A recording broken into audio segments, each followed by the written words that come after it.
Live Patriots beat. I'm Ryan Spagnoli. Joined with me is Alex Barth of 98.5 The Sports Hub. Alex, a lot to talk about today. Joint practice. We've been kind of gearing up for this the last few weeks. Obviously did a quick preview yesterday, but I think today we can both agree was their first, guns were flying. That was some real football, some physical football for the first time we've seen all camp. Yeah, this was a huge day, big day for the Patriots. I think now, and I talked about it at the end of the last show. I mean, cards on the table, right? What we're seeing now is real. I think you can take a ton out of the performances, out of usage, out of things like that, and we'll get into individual examples of that. That's basically what this whole show is going to be, right? But yeah, this was real. Yeah, and I Who's also tweeting thought at you, Ryan? You still get the Twitter notifications with if your my 14,000 followers. You still think it's important to that hear every little one, every little that chirp? means I have a good mic. If you can hear I just shut my phone off. It's on sound for the first time in like 3 years. But Yeah, um, psychopath with your phone on sound. so, anyways, I thought at least early on, it did take them a little bit to kind of get into some team drills, but once they did, it was going. And I guess we can start from the front. Obviously, kind of started not to get into too much of the details because we can't, but I thought the one-on-ones was probably the only time, and feel free to disagree, but at least from my point of view, the one-on-ones, and obviously the advantages to the offense, there's no rushers, right? They're going to give them a little bit extra time to get open. But refs were there. They were throwing flags. I thought that was probably as crisp as the quarterbacks and wide receivers were for most of the day. I thought, and we can get into it in a minute because the matchup we talked about yesterday, we saw right away, and we know who won. So. Yeah. I mean, if you want to get into that, Tyquan Thornton working against Kalen Barnes, he won that one. He won. Burned him. I had him It was a as great ball from Mac Jones, too. great ball for Threw to a Mac, like spot. right on the fingertips. Yeah, threw to a spot. I thought he was very good. I had him as 2 of 2 in the one-on-ones. He had a couple of catches in team drills as well. I think you saw that progress, and he still probably got a little bit of ways to go. And Troy Brown was very quick to pump the tires when he spoke to the media yesterday about Tyquan Thornton. He's still a rookie. It's just one catch in a preseason game. He's still a rookie. So I think although I think he's very good, I think they are tempering expectations on him. We'll see exactly what that means when the regular season starts. But yeah, he had a good day today. As we should. And I thought, too, like I said, kind of going back to that, I think both teams, we could say the defense won overall as the day. It's kind of been the kind of what's going on at camp, right? It's in terms of at least the Patriots. But Jacoby Myers looked really good. He looked shifty on a couple one-on-ones. Trey Nixon shook free a couple times for a nice gain in ones. Overall, like I said, I thought. Well, let's talk about who Trey Nixon beat. Trey Nixon dusted Patriots legend Duke Dawson. Yeah. Right in that one-on-one. And I forgot he was out there. And I heard people in the tent like Duke Dawson, like people lose track of him. Yeah, he's in Carolina now. And yeah, Trey Nixon got him good. Really good. Like put him on skates.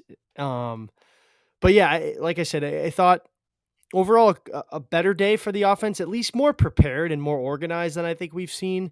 I think, right. Like those guys they're going to get up for today. It's live football. It's somebody another opponent that they're not going up against teammates, right? That the best is going to be brought out of them no matter what. Right. But I thought a lot crisper. Less problems up front from a protection standpoint. I think they only had one false start. If they had any, it was kind of hard to see kind of on that far field. I don't think they got called outside of the fight. And I don't even know what the penalties were. It was so funny. Like 100-something football players or almost 200 football players come together for a scrum. And this one ref just throws the flag. Like, yeah, that'll do it. They're not going to want that penalty. Anyway, outside of that, I don't think I saw the Patriots flagged for anything. No, yeah. Or maybe no, there was one late. Sean Wade got flagged. It was not pass interference. He got flagged on pass interference in a 2-minute, and it just wasn't. The ball was nowhere near the receiver. I don't think Wade touched him even. I'd love to see that one on replay. I think too, just coming away from kind of some live bullets going on. I think I keep talking about it because I think it's so fascinating and interesting. I think this wide receiver group for New England is going to be a lot better than people think. When you look at their depth, right? I thought today was a big test for them going up against some, like I said, an inferior opponent. J.C. Horn, guys like that, good corners. The Patriots receivers won for most of the day. I think when The 11 started going, both teams kind of got a little sloppy.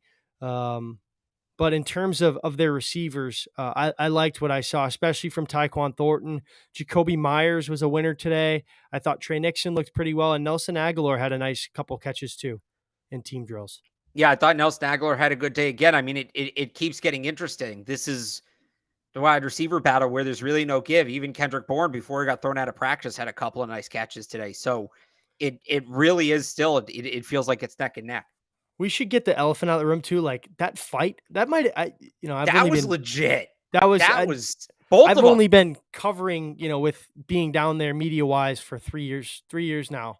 And every year there's some sort of skirmish, right? And pretty much any joint practice, even you watch on Hard Knocks, there's going to be a little something, but that was a full on, like in my hockey terms, that's a bench clearing brawl where like the healthy scratches come out too from the press box. It was because you had the Patriots offense against the Panthers defense on one field, and then you had the opposite on the other. And the guys from the other field came over. And yeah, it reminded me, I can't remember the comedian. There's some comedian who has a bit about like football fights are the stupidest thing in sports because how do you punch a guy in a helmet? And I saw a guy he wound up and he landed. It was a good technique, but he landed clean right on the face mask. He might have broke a finger or two in there. I mean, it was, but yeah, that was those were legit. And there were, Kendrick Bourne, Christian Wilkerson, the Panthers guys whose names I'm forgetting, especially their D tackle who got the second one. Those guys were heated coming off the field. I mean, there was something going on. Something was said or something. Something happened there that those guys just snapped like that. That was not your typical training camp fight. I think Phil and Tom had kind of saw the whole thing transpire, right? Like Wilkerson kind of turned around a little, maybe pushing and shoving. The coach, I mean, everybody was talking all day. Right. And it kind of led, I think, from the get-go, the Panthers set the physicality early on. They were popping. Jonnu Smith got popped one time, clean shoulder to shoulder, just like, hey, welcome. This isn't training camp anymore type of hit. And he actually dropped it. And kind of, it wasn't a walkthrough, but it was like their first real 11 on 11s. They were just kind of working through some things and he got popped. So I thought the Panthers kind of set the tone early and the Patriots bounced back a little bit. But back to that fight or whatever you want to call it, right? I think Wilkerson in a corner, I think it might have not even been the guy who got thrown out. Who knows? He couldn't really tell after everything kind of transpired. Yeah, I'm gonna pull the roster up and get these names here. Might have pushed Wilkerson, or they were kind of going at it back and forth, John, and the coach pushed him to kind of say, basically get back to your huddle. He turned around and said something and he got jumped by like 4 guys. So, yeah. And then all hell broke loose. So, this stuff happens. I always wonder too, like if the NFL will put a stop, like, right. Cause like these things are great for teams, but something's going to happen, like something stupid like that, where they'll set, certain rule sets. I always wonder if the NFL will ever get to that point. So I don't think so. I mean, I think it's part of it. It's right. It's the first time I love it. Get to hit each other. Yeah.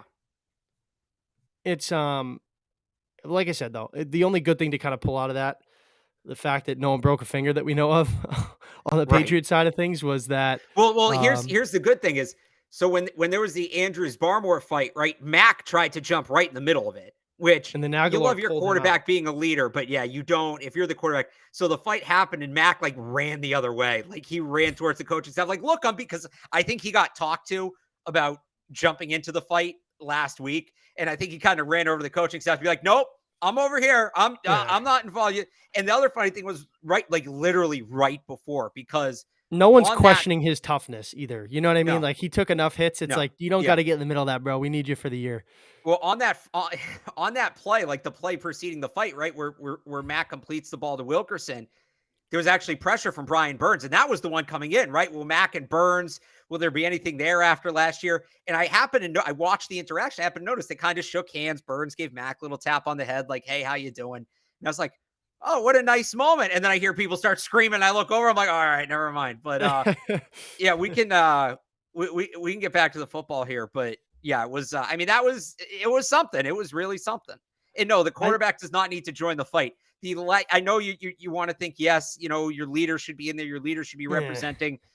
you do not want your quarterback risking himself in one of those. No, All it no one, takes is no one's one guy questioning his toughness. tripping backwards, stepping on his throwing hand, and there goes your season. So you do not want your quarterback involved in that. No, the kickers, them too, but I don't know They if can they have can their do own much. fight. They can be like the Yeah, bullpens. They can yeah, have or their like own the goalie fights or whatever, fight. right? They're just Jake kind of Julian grabbing each got in other. there. Jake Julian got in there a little bit. I saw red. Yeah, that's right. Maybe flashing back to youth hockey there in Quebec. Yeah, right. But anyways, back to football. Yeah. Um, I wanted to know too, and we can kind of tie this all together in terms of the cornerbacks. I thought it was interesting today. I believe it was Henry McKenna had asked Bill, because everybody knows this is the first year in God knows how long they haven't had a true number one shutdown man corner on the outside, right? You went from Talib to Revis for a year, then Malcolm Butler kind of took that role over, Stephon Gilmore, JC Jackson, right? This goes way back. And this year's their first year where they don't really have a bona fide stud out there. And when Bill was asked about that, he said, basically rank them however you want, which might be scheme specific. Maybe that, they're going to have a lot of rotational things and just match up better. Never mind playing so much man on the outside. But I think if there was going to be a number one corner, not that there was really any doubt in it because he's been here the longest and played a lot last year. I think if you're looking at anybody on the roster that deserves that title and has definitely played up to that par, it's Jalen Mills. He had a monster day today, 4 pass breakups, had a pick in the red zone. I thought he was sticky all day long on some of their tougher receivers. He was on Terrace Marshall, who's a little bit bigger and faster than him. He did a good job on Robbie Anderson. So I think if you look for that guy to lead that cornerback group and be that true number one, to this point, it's Jalen Mills, and he absolutely deserves it. Yeah, so I had him 3 for 3 in one-on-ones. I had him with 3 or 4 pass breakups during team drills. There's one out. I don't know if he got a hand on it. The pass was incomplete. It was good coverage. I don't know if he actually knocked it down, but he was excellent today. And you're right. Bill getting asked before practice about having a number one corner, and he said, number them however you want. We're going to play the guys we're going to play, and that's the right answer. But this was a big day for Jalen Mills. And I know there's some questions about the Panthers quarterback situation. And by the way, Baker Mayfield and Sam Darnold both looked horrible. Like, really, I saw Sam Darnold underthrow a guy by 20 yards. Like, I'm not exaggerating. 20 yards he underthrew, or maybe it was like 15 short and 5 to the side. But you know what I'm saying? I saw a tweet. It was Baker Mayfield either showing Sam Darnold how to give a handoff or handing him the ball, something like that. And It was like, anyway. When the ball was near the receivers, and they have good receivers, right? In DJ Moore and Robbie Anderson, Terrace Marshall, right? Jalen Mills was near those guys. The ball may not have been, but Jalen Mills was right on them. Even if it was a good throw, they were covered. So I thought Jalen Mills was excellent today. He might have been the best player on the field today. He really, I know people don't really like doing that in training camp because everybody's doing different things, working on different things, but I thought Jalen Mills was the best player on the field today. Marcus Jones too. And I can't really remember, and you might know better than me, but at least in recent years, somebody that's not an interior guy, like a, offensive lineman, defensive lineman, not a first round pick, like Cole Strange, right? Everybody, they drafted him. They traded Shaq Mason. Like he was coming in to be a day one starter. I think it's a little bit easier for linemen if they, check all the boxes and have the play strength. But I can't remember a corner in Bill Belichick's time to come in right away and just put a stamp on that number one kind of slot corner role, right? Because John Jones has been primarily working on the boundary on the outside, and Jones didn't play a snap on Thursday, and he was with the ones pretty much all day today. And I think he had another good day. The athleticism with him, he's listed very small, but he plays a lot bigger, if that makes sense, right? Like it doesn't seem like his size really affects him because he's just so athletic and can basically run with anybody on the field. That's a guy that's going to be a real, chess piece for them this year defensively. Yeah, I think it speaks to how highly they think of Marcus Jones, that Jonathan Jones is playing on the boundary right now because he's been such a good slot corner, and they're going to face a lot of good slot receivers this year, that kind of giving that spot to a rookie, you're not going to start at this point, like one practice, even two, I was like, all right, they're experimenting with something. I think we're past that now. Like this is something they're not, Oh, yeah. It's gone from experimenting to something they're working on. you're not going to work on Jonathan Jones on the boundary. And I see people asking how he looked on the boundary. We can get into that part in a second, but you're not going to start planning to put him on the boundary, even, part of the time, if you're not comfortable, you have somebody in the slot who can hold it down. And I think with Marcus Jones, they feel comfortable. They have that guy. So credit to him.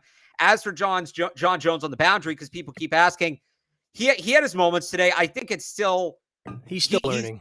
He's held up better than I thought he would. And I think that there's room to grow. So like there was one that it was a deep ball, like 50, 60 yards to DJ Moore that Baker Mayfield it was in the air forever. I mean, it looked like a punt. It just hung up and it almost looked like a game of what was that? What was that game called? Flies Up, right? When Jackpot? I don't know. Yeah, Jackpot was another one. There's different versions of it. There's one with points. There's one where you just catch the ball. When it's everybody's down on one end of the field and one kid's down on the other, and you throw the ball up, and if somebody catches it, they get to be the thrower. The ball is up there forever, and Moore just made a better adjustment on the ball than Jones did. And he was able to get to it, and that's, he's a bigger receiver. That kind of play is not something you deal with in the slot as much, so it makes sense that Jones might have some growing pains there.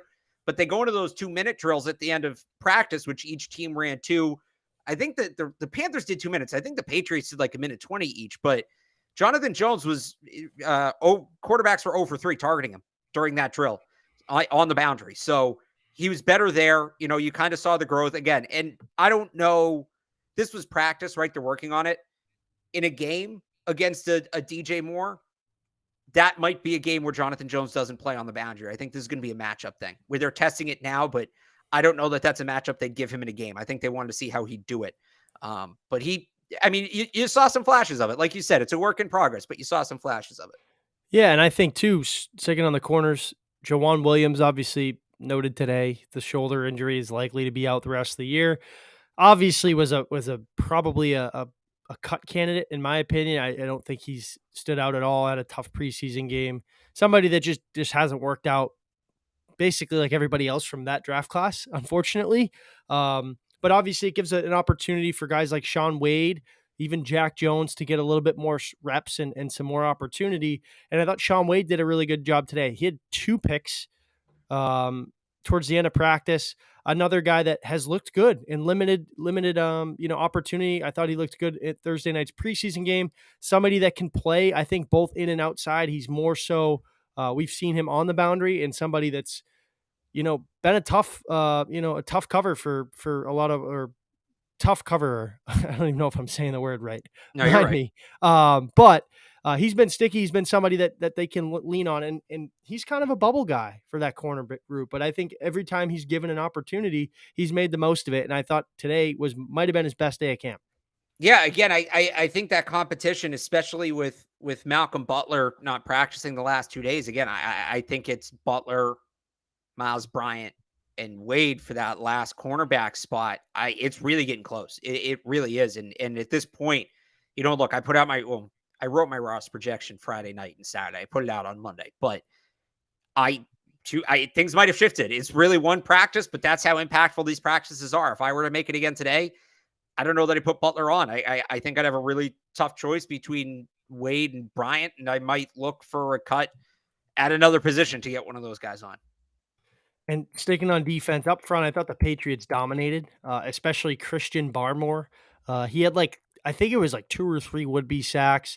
Anthony Jennings, right? We talked about, be a good test for them with Christian McCaffrey and Chuba Hubbard. Right. Anthony Jennings blew up a screen to Hubbard. They were flying around all day. I thought their front 7 looked really good. And I mean, it's no question that'll be the anchor of their team. They're going to lean heavily on that group. But they're as good as advertised. I think Christian Barmore is set to be have a monster sophomore season. He just continues to get better and better. And he was an animal today up front. Yeah, their front 7 looked really good, specifically the group. And I did this on the radio earlier, and I missed the name. So the group of Barmore, Godshaw, Judon, and Anthony Jennings, and no, it was Godshaw, Barmore, Judon, Jennings.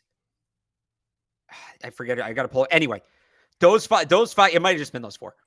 They all played really well, specifically against the funny thing is, so the Patriots, the first snap of team drills, wide open hole for Christian McCaffrey. I mean, he totally gashed them. I was And gonna I say, was like, how good is that guy live when he gets in the right. open field? He is I so was good. I was like, oh boy, right, here we go. Oh, Dietrich Wise was the player. I forgot. Dietrich Wise had a very good practice. But I was like, oh boy, here we go. And then that was it. Those guys, and somebody in the chat beat me to it. Like those 4 guys. So again, it's Barmore, Godshaw, Judon, Anthony Jennings, and Dietrich Wise. That's your front. That's going to be your guys that are playing on the ball pretty much. And maybe not all at the same time, but they're going to be in there. They all looked really good. And this was a conversation. You know, I had them all. I had all 5 of those guys for at least 1 run stuff. I had Judon for a sack. I had Guy for a sack. I also had Justin Bethel for a sack. That has nothing to do with this, but Justin Bethel getting a sack is hilarious. Good for him. Well-read bootleg on a cornerback blitz. Good play calling there by Mayo or Steve. Anyway, yeah, that front 5 playing really well against the run. This was the conversation, right? Is the Patriots offense actually struggling this much, or maybe are we not giving the defense enough credit? And look, there were things that the offense was struggling with that they were struggling with. It was independent of the defense. But I don't think we gave the defense enough credit. And I think they showed today why. That front, and there's still some questions on the back end, certainly, and we just got into some of those. That front 7 is going to be legit. That front 7, it really Top 5 feels unit, in my like opinion, at least right now. in the league. Yeah, I think so.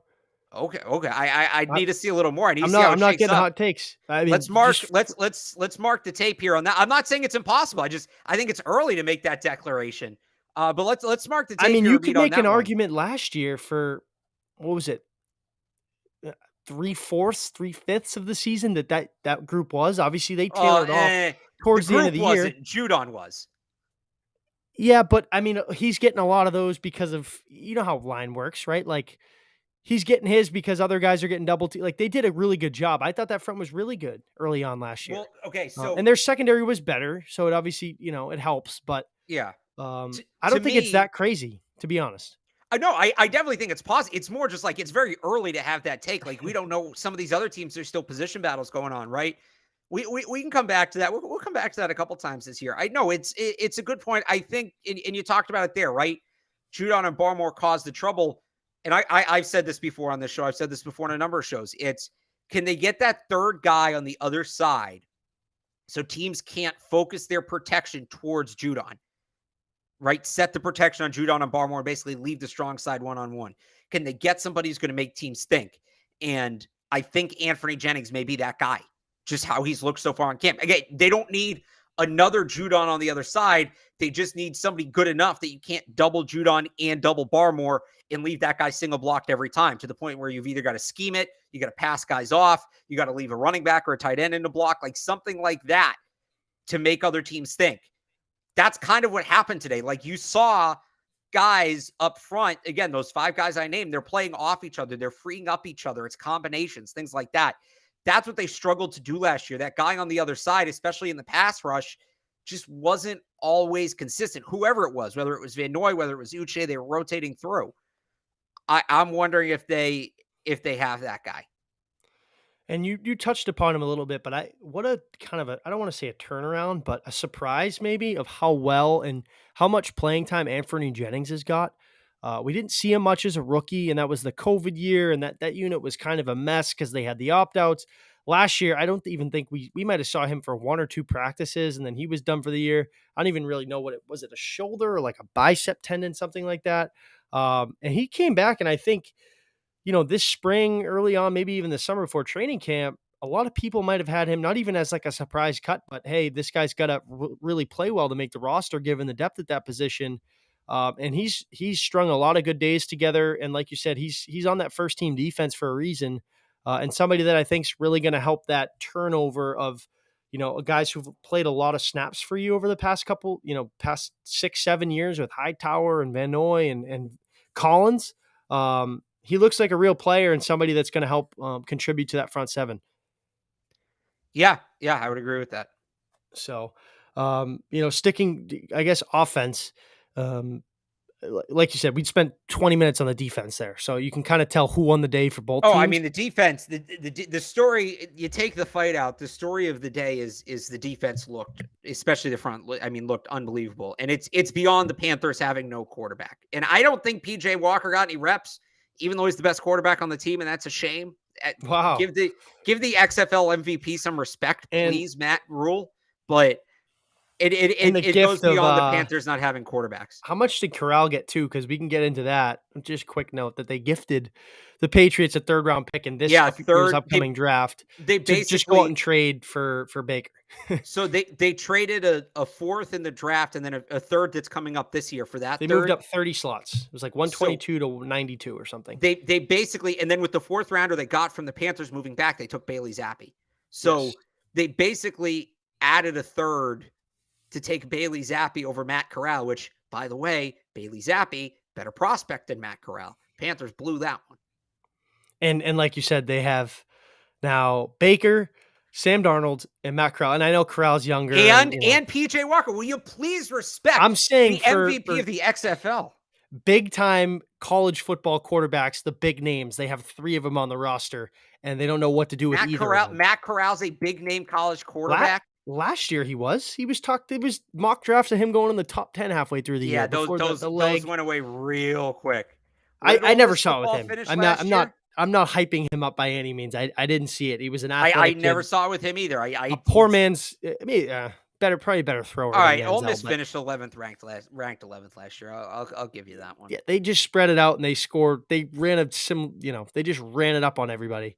Look, he but replaced anyways, Shea Patterson. He is Shea Patterson. Shea Patterson was Ole Miss. He was, and then he transferred to Michigan. Yeah, Michigan. He? That's right. I think I'm thinking. I think you're right. I think you're right. He was a 5-star coming out though. Yeah, he transferred from Ole Miss to Michigan. Corral didn't replace him. There was somebody in between, but yeah. And yeah, so like I said, quarterbacks for Carolina. I'm interested too. This is just a side note. It's supposed to pour tomorrow. Is there? I don't remember any joint practices where it's supposed to be heavy rain in the forecast. Is it too early for them to go inside? They won't go inside. No, they don't go inside when it rains. Ryan, come on, you've been doing this for. I guess they were COVID. With the other team being here, you know what I mean. They practice. They are going to. They are going to run the ball. It will be a big ball security day. And you mentioned, earlier in the show, the Patriots receivers had some loose hands today.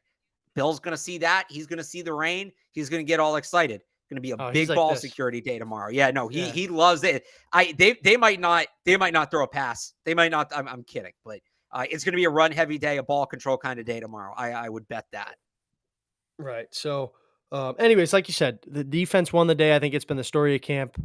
Anything in particular to you? And I guess I can go after a few things in terms of the offense. Anything you saw that looked better than we had? I mean, at least for me, it's the communication.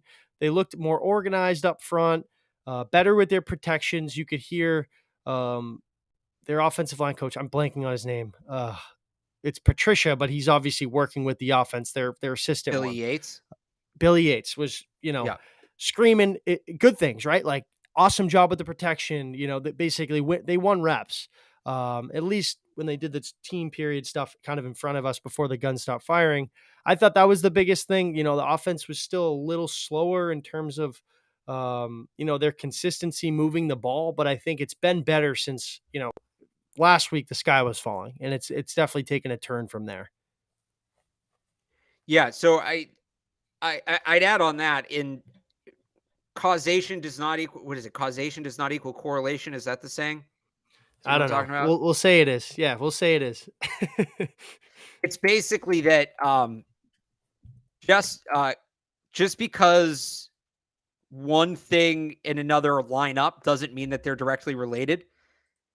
Patriots offensive line has looked a lot better since Isaiah Wynn went out. And Yodny Kachus has looked really good the last couple of practices. Again, is the entire offensive turnaround because Isaiah Wynn is out? Probably not. That feels very extreme. And I just know from watching it, not all of their problems were due to Isaiah Wynn. Was Isaiah Wynn great when he was in there? No, but some of it extends well beyond him. Kachus was 2-0 today. He's had a great camp. Kachus was good today. Bill said it's the best camp he's had. I wonder, and Bill said today that Isaiah Wynn's day to day. We'll see if he's out there tomorrow. At what point does Isaiah Wynn come back and have to compete for his job instead of returning to it? I think right away. I do. You think we've crossed that line at this point? It's been something that's carried him throughout his entire career, and he's in the last year of his contract. I know he's playing this year on the 5th year option, right? Because they didn't pick it up for Sony, but they did for him. maybe it was one of those, like, they didn't know what they had in Cajuste until he got a real opportunity because he was hurt as a rookie. And then they had Brown and Wynn, and he just never really could find a spot on the field. But that's a guy, you watch him at West Virginia, man, he was a mauler, like a mean Yeah. ass tackle, somebody that's in your face, somebody that's going to, win a lot of sets. And I thought he looked really good. So I think we've crossed that, especially from Bill's comments today. He basically was asked about Isaiah with a little note about Yodny, and he went on and on about Yodny Kajust and said, basically we don't, and I know he doesn't have to speak on injuries yet because it's not the regular season. But I don't know what you think. I think we're getting to that point where Wynn comes back and you might see some rotation in there. I think if he misses tomorrow and they have another good day tomorrow, I think that conversation comes up. I think that's probably where you're at that point. Not that Cajuste is the starter, but it's now an open competition, right? And then you have the week in Vegas to figure it out against some really good edge guys, right? Max Crosby Williams. Which one's the tight end? Max Crosby. Max Crosby. Thank you. Max Williams, the tight end. Camp's long, man. The one other observation I have from the offense, so they go into that 2-minute drill late. It was the final period of practice, right? The Panthers got 2 minutes, Patriots got 1:20, but it was like live with down markers and a clock and reps and everything, right? It's really close to simulating a game environment. Who was in the James White role for that? It was Ty Montgomery. Yeah. Ty Montgomery got the snaps in that. I think that's, and Bill raved about him before practice. I think that the writing's on the wall there. Ty Montgomery is going to be the James White of this team this year. Yeah, you saw it too in team drills. Like he's a guy who could play receiver and play running back, similar to James White. I think, it might take him a little long to adjust to that specific role, but he's done it before. Like, he's a capable receiver. He's somebody they can move all around and kind of be a chess piece for. And it just makes too much sense to put a guy like that, because you talked about it earlier with Ramondre. You have him for 3 more years. Damian Harris is up at the end of the year. You assume Ramondre and Damian are going to have the same amount of carries, maybe a little bit more for Ramondre this year, like a 60-40 split. You start playing him on third downs, you can kind of get into that conversation like we talked about. Are you burning him out? This is his second year in the league. Montgomery's a perfect fit for that role, I think. Somebody that, like I said, has had experience in that, did it with some good offenses in Green Bay, and then he came from New Orleans. So I think that's a good spot for him, and somebody that I think can help contribute. Bill thought the world of him. You saw him talk about him for 2.5 minutes about how much he's a pleasure to be around. He's a great teacher, somebody that wants to work hard. So seems like a great fit for him. Yeah, he could end up being a sneaky big pickup in free agency. Oh yeah. Somebody that's, he could blink one day, he has 9 catches, right? Like, just one of those James he's White going to type of be days. heavily. I don't know. Like, somebody in the comment asked if he's an upgrade from Brandon Bolden. Yeah, I'd probably say so. I think he's closer to Brandon Bolden than he is to James White, but James White, I mean, is the, you can't compare the blueprint, right? But yeah, I would say he's done it more. He's going to be more comfortable in that role. I would say that's where the upgrade is. I think he's somebody who can probably play a little quicker. It's just going to be a little more familiar with what's getting thrown at him than a guy like Brandon Bolden, who was, in and out of that role in his time in New England. I think he played it well last year for the circumstances, but that's not his best role. Right. And I think too, like you said, you're really going to throw Ramondre in there, who, I think he's a good all around back, but that's something that, I don't think it's his strongest skill set. Damian Harris, obviously your lead back, like Montgomery's had that experience doing it. So I just think you don't really miss a beat when you kind of plug a guy like that. And I'm sure they were planning for this to happen, right? I mean, they knew behind the scenes maybe how bad the hip was, or maybe how James was feeling leading up to camp. So I'm sure, I think looking back when they made that signing, we probably should have saw the writing on the wall. Maybe no one really wanted to believe it or think it, that, hey, maybe James White's done. Because that's a similar player, I would think, especially in that system with him coming over here. Yeah. But I mean, other than that, I don't know if you, like I said, specifically offense or defense, kind of any, I guess, last takeaways from today. I thought it was, like I said, the best day of camp. I think we were talking about it earlier, they're almost done with training camp. Today was the last one that was public, or tomorrow. Sorry. Tomorrow is the last one that's public. Obviously the preseason. Yes. Right. Yeah. Then they have a game Friday. You'd assume they'll probably leave for Vegas because that's a hike out there. They're leaving for Sunday. Vegas Sunday. Monday's TBD right now. It won't be a joint practice. They might get together by themselves out there. Just I don't think Bill's going to give them 3 days off like Right, with a that. travel day in there. Right. And then joints in Vegas Tuesday and Wednesday, the game on Friday. Roster cuts will be that Tuesday, so they may have one more practice Monday back here the day before roster cuts, but that would be closed to the public. It would probably be open to us, but closed to the public. Right. So like I said, we're getting to the end of this. The media, Yeah. I want to say they're probably a little more halfway than done, I think, if you kind of tally up how many practices. Oh yeah. But Well, this is but here's the thing, like they're halfway done in terms of chronologically. right. But and this is There's a something I long talked way to about go. yesterday. How you weight the practices, they still have 3 of the 4 joint practices left. Those are the most Yep. impactful practices. Like there's still a lot to be determined here. There, as I think about it, me, a human being who wants to, go back to actually sleeping to past 7 a.m. Yeah, they're almost done. In terms of how much football there's left to be decided, there's still a lot. And there's a long way to week 1, right? And I But know, I and think by the way, I know, poor me, I have to get up early to go watch football practice. Tough life. I'm just the worst. but I just think today was, I've said it, camp's been kind of right? Hasn't been physical, right? It's your own team. Today was kind of that test, the appetizer for what's to come. I think Yeah. everybody's kind of itching to get there. And we're one step closer. So yeah, right. They got tomorrow, they got the game Friday, they travel Sunday, they're in Vegas all week. They'll come back the following Monday, maybe have a practice, and then they have to be on. 53-man roster is 2 weeks from today, right? The 30th. Yeah. Yeah. So So yeah, today's 85, 90 to 85. We're still waiting on those moves, 85 to 80 next week, and then to 53 after that. right. So it's 2 weeks, and then you get your roster for at least week 1, and you know how they'll do the gymnastics, right? Like, I'm not saying this is happening, but they've done it in the past, right? They release Brian Hoyer so they can IR somebody, and then they bring them back, right? Like there'll Yeah. be stuff like that going on. Okay, real quick. I don't think and people asked me this when I did my roster projection. They're probably not going to be able to do that with Brian Hoyer this year. The cap is a little wonky on his new deal. They actually gave him some money. He's probably not that guy this year. I think they're going to No, keep quarterbacks all the way through.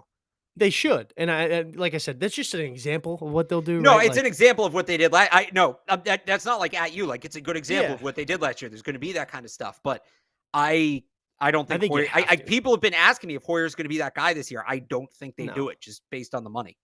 that and like everybody knew they were carrying through. You're not going to have a rookie who's still learning how to, pull his pants up in the NFL. Right. And a second year guy, Mac. Like Hoyer's still a valuable piece in there, whether you want to believe it or not.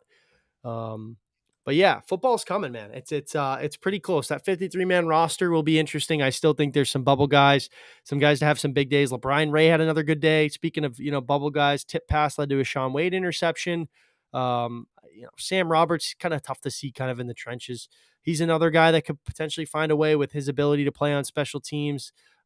He's a monster at blocking field goals. And then the corner, Shaun Wade, Malcolm Butler, Miles Bryant, Juwan Williams, obviously done, but there's some positional battles that are starting to get interesting. Obviously the receivers too. And we're kind of winding down. We're getting close to figuring out kind of who's in there. Yeah. Yeah, this is kind of the ramp up. It's tomorrow and then the 2 in Vegas. We're going to learn a ton. So, I don't know if you have anything else from today. I don't. I know I'm looking forward to tomorrow. The rain, like you said, sloppy. Bill Belichick's probably foaming at the mouth Football because weather, it's, man. yeah, right. It's going to be 65 and rainy, like perfect for joint practices for him, nobody else. Right. Yeah. But yeah.